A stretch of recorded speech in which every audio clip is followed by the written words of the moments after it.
বিসমিল্লাহির রহমানির রহিম। জিইউবি আইসিটি ক্লাবের পক্ষ থেকে সবাইকে শুভেচ্ছা। আমরা এর আগের ভিডিওতে আমরা কিভাবে একটা নতুন পোস্ট ক্রিয়েট করতে হয় এবং পোস্টের মধ্যে যে সমস্ত সেটিংগুলো আছে এগুলো নিয়ে আমরা আলোচনা করছিলাম। তো আজকের আমার অলরেডি ওয়ার্ডপ্রেস ড্যাশবোর্ডে আমার লগ ইন করা আছে। আপনাদের যাদের লগ ইন করা থাকবে না আপনারা নতুন করে লগ ইন করে নেবেন। আমরা এখানে পোস্টের ভিতরে যে অপশনগুলো ছিল এই অপশনগুলো আমরা এর আগের ভিডিওতে আমরা অলরেডি দেখেছি। আমরা এখন মিডিয়ায় চলে আসলাম। মিডিয়ার মধ্যে দুইটা জিনিস আছে, একটা হচ্ছে লাইব্রেরি, একটা হচ্ছে অ্যাড নিউ। এখানে মিডিয়া লাইব্রেরি, এখানে লাইব্রেরি হচ্ছে আপনি এখান থেকে কোনো ফাইল আপনি অ্যাড করতে পারবেন, অর্থাৎ এখানে অ্যাড নিউতে ক্লিক করে চাইলে আপনি একটা কোনো অ্যাটাচমেন্ট আপনি দিতে পারবেন। সাপোজ এখান থেকে ডাউনলোডসের মধ্যে থেকে সাপোজ আপনি এখান থেকে এই যে এলিমেন্টর আপনি একটা জিপ ফাইল, এটা কিন্তু একটা ফাইল। আবার চাইলে আপনি কোনো ইমেজ এখান থেকে অ্যাড করে নিতে পারবেন, অর্থাৎ কোনো ইমেজও আপনি সিলেক্ট করে নিতে পারবেন চাইলে। এখন এখান থেকে দেখেন এখানে কি কি আছে। এখান থেকে অল মিডিয়া দেখতে পারবেন। আর আপনি যদি ইমেজে সিলেক্ট করেন তাহলে শুধুমাত্র ইমেজগুলো আপনি এখান থেকে দেখতে পারবেন।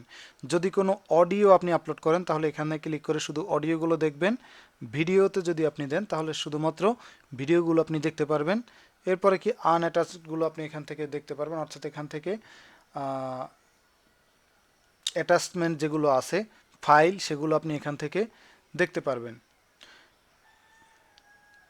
এরপরে হচ্ছে মাইন মানে হচ্ছে এখানে যদি আপনার 10 জন ইউজার থাকে তাহলে 10 জন ইউজার এখানে ফাইলগুলো আপলোড করবে। মাইনে ক্লিক করলে তার মানে হচ্ছে আপনি যে ফাইল এবং যে ফাইলগুলো যে ডকুমেন্টগুলো আপনি আপলোড করছেন আপনি সেগুলো দেখতে পারবেন। তারপর হচ্ছে ডেট অনুসারে আপনি এখান থেকে ফিল্টার করে নিতে পারবেন। আচ্ছা, আমি অল মিডিয়ায় ক্লিক করলাম। অল মিডিয়ায় ক্লিক করে আমি একটা ইমেজের উপরে ক্লিক করলাম, সাপোজ এই ইমেজে ক্লিক করলাম। ইমেজে ক্লিক করলে উপরে দেখা যাচ্ছে এটা হচ্ছে ফাইল নেম, এটা হচ্ছে ফাইল টাইপ জেপিজি। তারপর হচ্ছে কি আপলোডেড অন, অর্থাৎ কোন ডেটে আপলোড হলো এই ফাইলটা, ফাইলের সাইজ দেখা যাচ্ছে। তারপরে কি ডাইমেনশন, অর্থাৎ কত পিক্সেল বাই কত পিক্সেল আপনি সেটা এখান থেকে দেখতে পারবেন।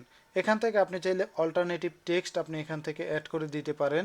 যে অল্টার, আমরা জানি আইএমজি ট্যাগের সাথে যারা অল্টার ব্যবহার করছেন, যারা অল্টার সম্পর্কে জানেন তারা এখান থেকে এই ইমেজের অল্টারনেটিভ টেক্সট হচ্ছে এটা।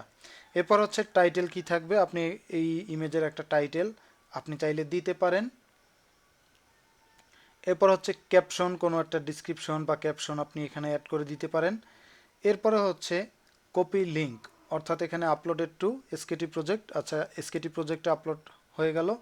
এখন এখানে যদি আমি জাস্ট ক্লিক করলাম, এই যে কপি লিঙ্কে সিলেক্ট করে আমি লিঙ্কটাকে কপি করলাম, অর্থাৎ আমি যদি নতুন ট্যাবে যাই এই লিঙ্কে যদি আপনি চলে আসেন, এই লিঙ্কে হচ্ছে এই ইমেজটা আপলোড করা আছে, অর্থাৎ এটা হচ্ছে এই ইমেজের লিঙ্ক।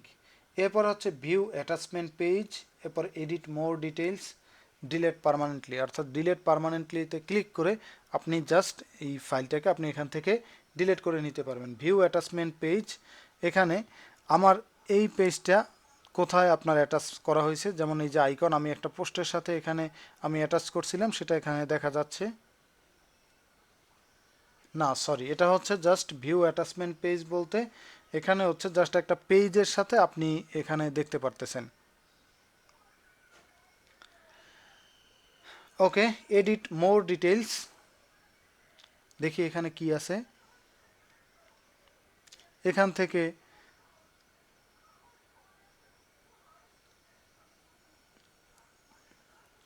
থেকে জাস্ট ডিসক্রিপশনটা আপনি এখানে ফরম্যাটিং করার একটা সুযোগ পাবেন, যেটা আগেরবার আমরা পাইনি। অর্থাৎ এখানে দেখেন বোল্ড করা, ইটালিক করা, লিঙ্ক করা, এগুলোর এই ডিসক্রিপশনগুলো দেওয়ার এখানে কিন্তু সুযোগ আছে।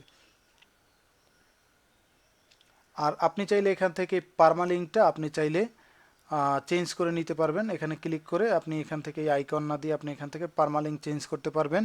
তো পারমালিঙ্ক নিয়ে আমরা ডিটেলস আলোচনা করব পরবর্তীতে। আমি আবার লাইব্রেরিতে চলে আসলাম। তাহলে দেখেন এই যে ডিসক্রিপশনে এখানে কিন্তু আপনি এই যে বোল্ড করা, ইটালিক করা ফরম্যাটিংটা কিন্তু ছিল না, যেটা এডিট মোর ডিটেলসের সাথে যেটা আছে। এই যে আমরা দেখতে পারতেছি এখানে এতটুকুন পার্থক্য, আর তেমন কোনো পার্থক্য দেখা যাচ্ছে না। ওকে, এরপরে হচ্ছে পেজ। তো পেজ ক্যাটাগরি নিয়ে আমি আলোচনা করতেছি পরবর্তী ভিডিওতে। এই ভিডিওটা এই পর্যন্ত থাকলো। আজকের মতো আল্লাহ হাফেজ।